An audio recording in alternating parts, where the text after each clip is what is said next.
السلام علیکم ورحمۃ اللہ وبرکاتہ ان الحمد للہ والصلاة والسلام علی سید الانبیاء وعلی آلہ وصحبہ اجمعین اما بعد فاعوذ باللہ من الشیطان الرجیم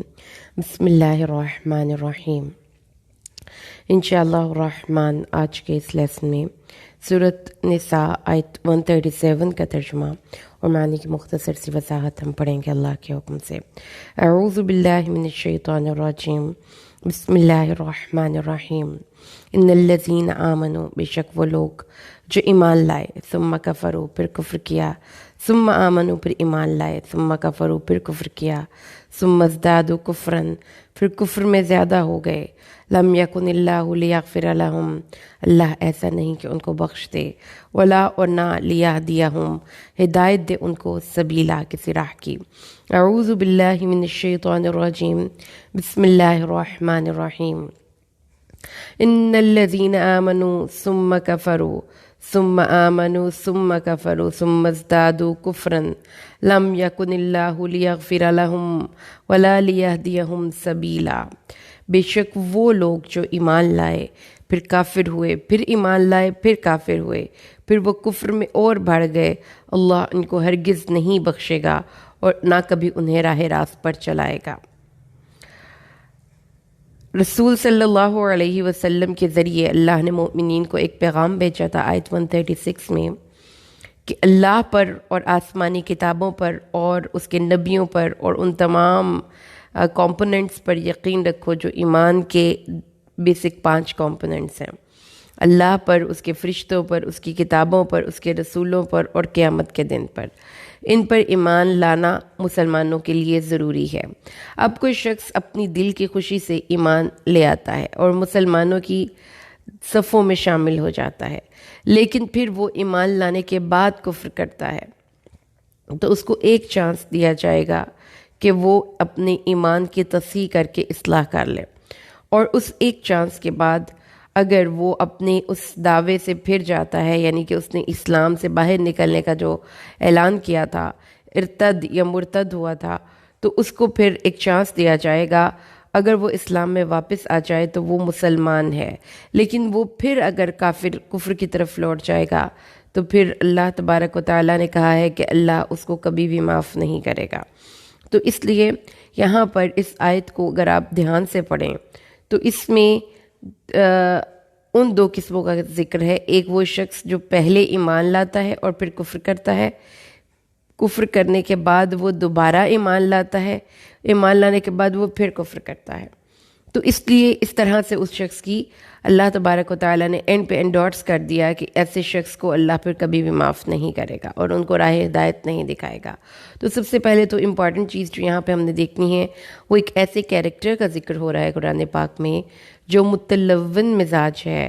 جو اپنی قوت فیصلہ صحیح نہیں کر سکتا، وہ جلدی متاثر ہو جاتا ہے، اس کی رائے دوسروں سے بڑی جلدی متاثر ہو جاتی ہے۔ اس لیے اگر اس کو اسلام اچھا لگتا ہے تو وہ اسلام کو فالو کر لیتا ہے، جب اس کو لگتا ہے کہ دوسرا مذہب کوئی بھی زیادہ بہتر ہے تو وہ اس کو فالو کر لیتا ہے۔ تو اس صورت میں ایسے شخص کو پھر اللہ تبارک و تعالیٰ نے اپنی طرف سے ایک جو عذاب دیا وہ یہ دیا کہ اس شخص کو کبھی بھی اللہ تبارک و تعالیٰ معاف نہیں کرے گا اور اس شخص کو کبھی بھی راہ ہدایت نہیں دکھائے گا، یعنی اس شخص کی راہ ہدایت کے راستے مسدود ہو گئے، بند ہو گئے۔ وجہ اس کی کیا ہے؟ کیونکہ وہ اللہ کے دین کے ساتھ غداری کر رہا ہے۔ تو سنگین جرموں میں سے ایک جرم ہوتا ہے، آپ کو پتہ ہے جتنی بھی دنیا کے کانسٹیٹیوشنز اٹھا کر دیکھ لیں، ان میں جو سنگین ترین جرائم کی فہرست ہوگی اس میں سبھی ممالک میں غداری ایک بڑا سنگین جرم کنسیڈر کیا جاتا ہے، اور ایون کہ کانسٹیٹیوٹ آف پاکستان میں بھی جو پاکستان کے ساتھ، اس کے قانون کے ساتھ، اس کے آئین کے ساتھ وفاداری نہ کرے، غداری کرے، اس کی سزائے موت ہے۔ امریکہ کے قانون میں بھی سزائے موت غداری کی سزا ہے، اور یہ سزائے موت اس کی وجہ کیا ہے؟ سزائے موت کی وجہ یہ ہے کہ وہ شخص جو کسی بھی ایک ملک میں رہتا رہا، اس ملک کی تمام فیسلٹیز کو انجوائے کرتا رہا، اسی ملک کی تھالی میں وہ چھید کر رہا ہے، اس لیے اس شخص کو پھر قتل کر دیا جاتا ہے۔ تو اسی حکم میں، بالکل اسی حکم میں اس شخص کو بھی قتل کرنے کا حکم ہے جو کہ دین اسلام سے انحراف کرتے ہوئے دوسرے ملک میں یا دوسرے مذہب میں داخل ہو جاتا ہے۔ مرتد کی سزا قرآن و حدیث کی روشنی میں جو اپنا دین چھوڑ دیتا ہے، جو مذہب چھوڑ دیتا ہے، جو اسلام کے کسی بھی واضح شعائر پہ عمل نہ کرنے کا واضح طور پہ اعلان کر دیتا ہے، اس کو مرتد ہو جانا کہتے ہیں۔ اور یہ ایک ایسی مصیبت ہے جس سے انسان کی دنیا اور آخرت دونوں ہی برباد ہو جاتی ہیں۔ تو یہ ایک سینسیٹیو ٹاپک ہے، اس ٹاپک کو ذرا سمجھ کے پڑھ لیجئے تاکہ ہمیں پتہ چل جائے کہ اس ٹاپک کے بارے میں قرآن و حدیث میں کیا لکھا ہے۔ تمام مفسرین، محدثین، فقہائے اسلام اس بات پر متفق ہیں قرآن و حدیث کے دلائل اور اقوال کی روشنی میں کہ جو شخص دین اسلام کو چھوڑ دیتا ہے اس کی سزا سزائے موت ہے۔ یہ حکم صرف اسلامی شریعت میں ہی نہیں، یہ سابقہ شریعتوں میں بھی تھا۔ حضرت موسیٰ علیہ السلام کی قوم نے، کچھ لوگوں نے توحید کو چھوڑ دیا تھا اور دوبارہ سے بت پرستی کی طرف چلے گئے تھے، تو ان کے بارے میں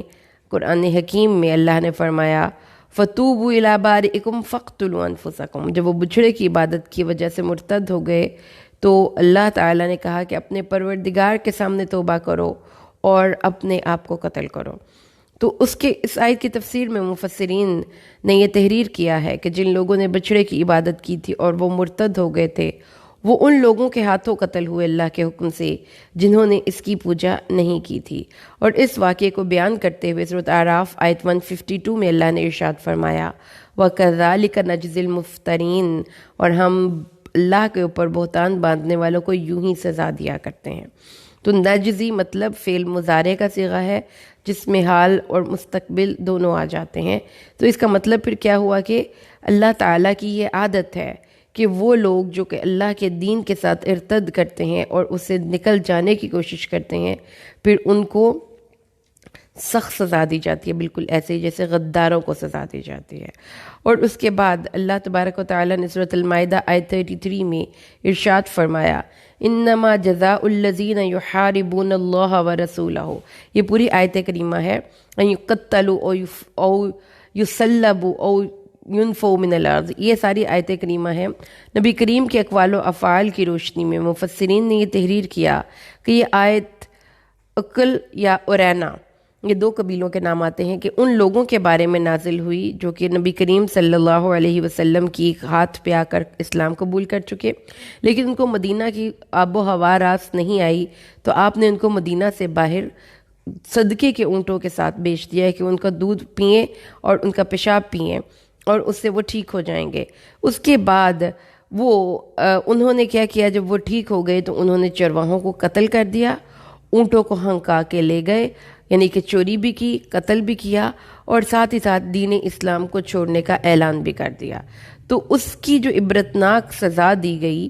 آپ وہ صحیح بخاری میں پڑھ سکتے ہیں کہ اس میں ان کو یہ سزا دی گئی کی تھی، جب وہ واپس گرفتار کر کے لائے گئے تھے تو ان کو بھی اسی طریقے سے مارا گیا تھا جس طریقے سے انہوں نے چرواہوں کو مارا تھا، ان کو قتل کر دیا گیا تھا۔ اس کے علاوہ حضرت ابوبکر صدیق نے جو ایک مہم شروع کی تھی مانعین زکوٰۃ کی سرکوبی کے لیے، وہ بھی اسی حکم میں تھی کہ انہوں نے اسلام کے اس واضح شعائر کو دینے سے انکار کیا، تو حضرت ابوبکر نے پھر ان کے ساتھ جنگ کی، باقاعدہ جنگ کی، اور ان کو واپس اس دین اسلام کی طرف لے کر آئے۔ مسیلمہ کذاب جو ایک جھوٹا تھا، اس کا فتنہ بھی اسی کے تحت سرکوبی میں آتا ہے۔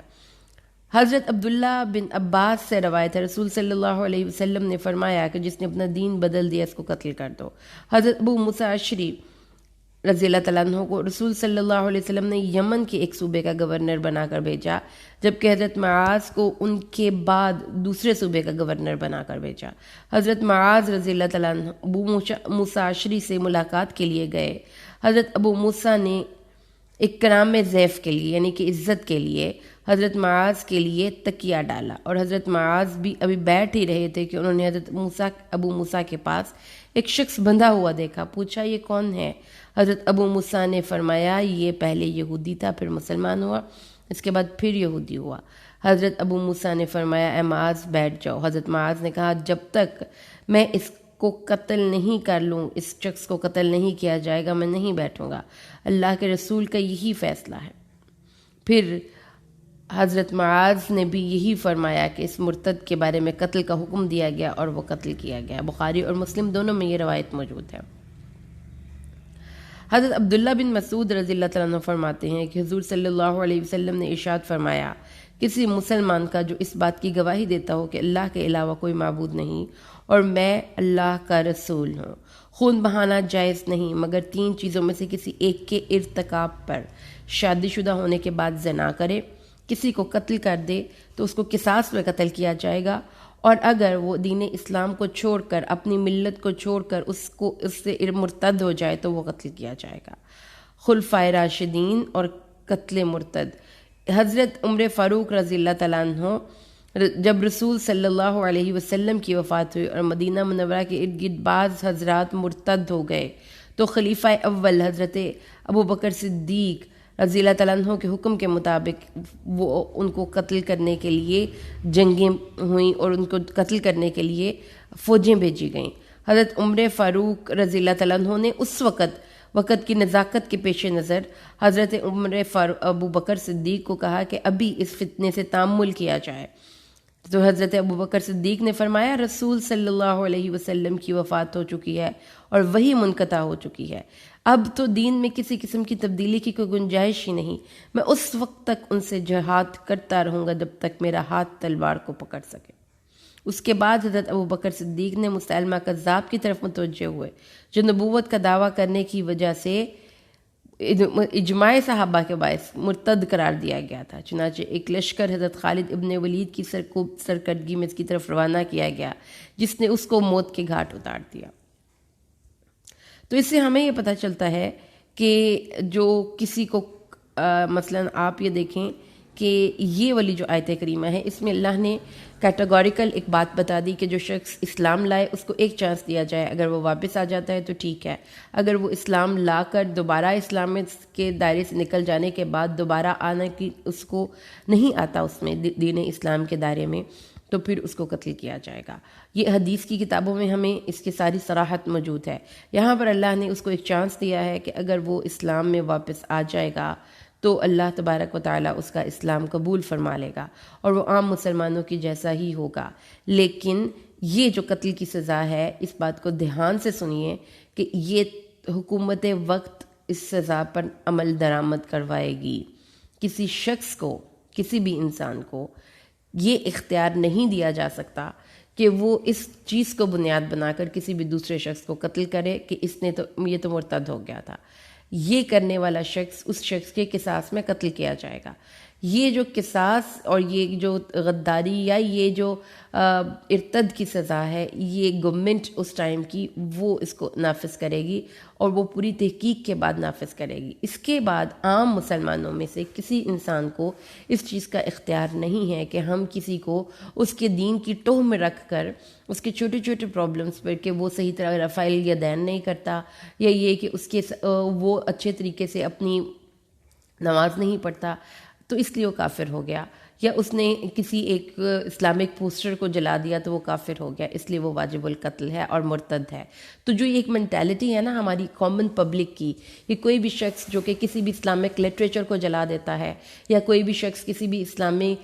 کسی بھی ایسی چیز کی بے حرمتی کر دیتا ہے جس میں اسلام کا کوئی قرآن پاک ہے، کوئی حدیث ہے، تو اس شخص کو تمام لوگ نکل کھڑے ہوتے ہیں اور مار کر ہی مار دیتے ہیں۔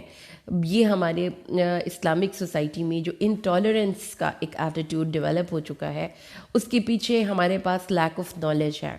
جب علماء کرام لوگوں کو گائیڈ کرتے ہیں تو ان کو پراپر گائیڈ کرنا چاہیے ان کو کہ واقعی مرتد کی سزا قتل ہے، لیکن یہ قتل کون کرے گا؟ یہ گورنمنٹ آف دیٹ ٹائم کرے گی۔ جو بھی اس وقت کی حکومت ہے وہ اس شخص کو پکڑے گی، اس کو قید کرے گی، اس پر مقدمہ چلائے گی، جو اس کے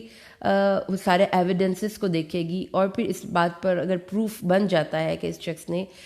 مرتد ہو گیا ہے تو پھر اس کو قتل کیا جائے گا، لیکن اس طریقے سے نہیں کہ آپ میں سے کوئی بھی شخص اٹھے اور کسی بھی شخص کو مرتد ہونے کی سزا خود بخود دینے کی کوشش کرے۔ یہ کرنا دین اسلام کی اسپرٹ کے خلاف ہے۔ اور مرتد کی سزا موت کیوں ہے؟ کیونکہ اس نے اسلامک سوسائٹی کے اندر آ کر اس سسٹم کو خراب کرنے کی کوشش کی۔ تو اس لیے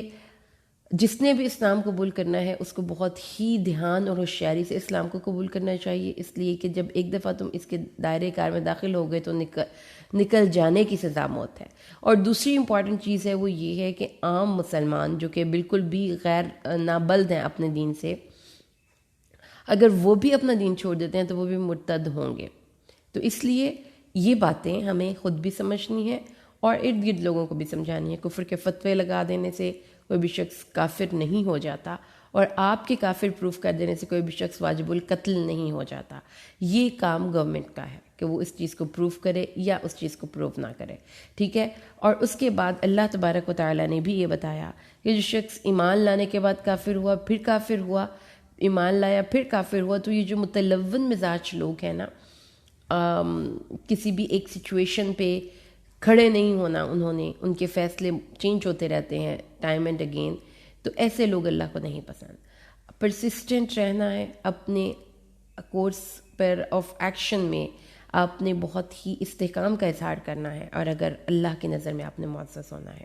تو اللہ سے دعا کریں اللہ ہمیں قرآن کو سمجھ کر پڑھنا، اس پر عمل کرنا آسان کرے، آمین۔ بارک اللہ لی ولکم فی القرآن الحکیم، ونفعنی و ایاکم بالآیات والذکر الحکیم۔ السلام علیکم ورحمۃ اللہ وبرکاتہ۔